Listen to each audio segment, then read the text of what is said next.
سلام، من باب علی راس هستم. بله، درست شنیدید. اون باب راس نقاش خدا بیامرز داداشم بود که خیلی گرایش هنری داشت.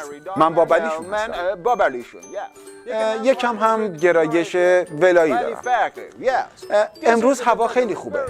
قراره که براتون یک نقاشی ولایت مدار بکشم. خب مثل همیشه اول باید یه آسمون بکشیم.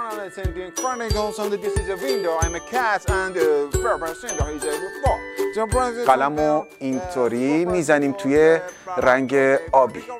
خب نه آبی خوب نیست، خیلی شاده، من دوستش ندارم، با ارزش‌های نظام سازگار نیست. این قلموی فریب خورده رو میذاریم کنار.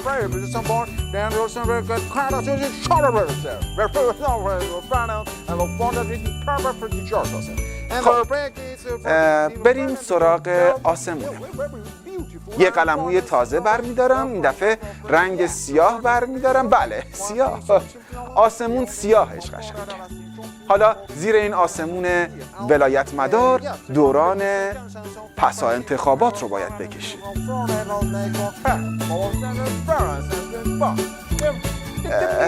آقا این موزیکی که گذاشتین حس منو خراب میکنه.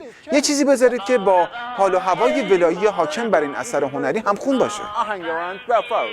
آها این خوبه بله، اول چشم دو ابرو، دماغ و دهن یه گردو.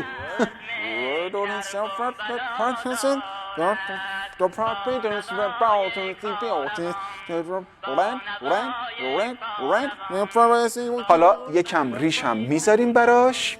بله، یه عمامه هم میکشیم براش، اینجوری گردی. بله،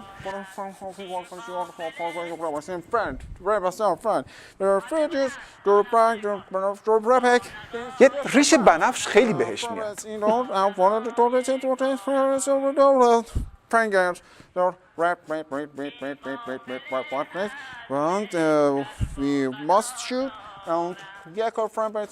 که این میشه شیخ فری، شیخ حسن روحانی.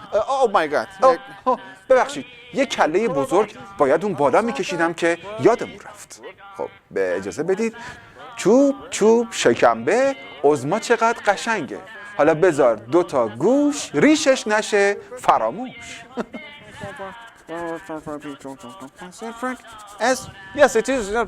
البته که این کله گندهه مقام عظماست.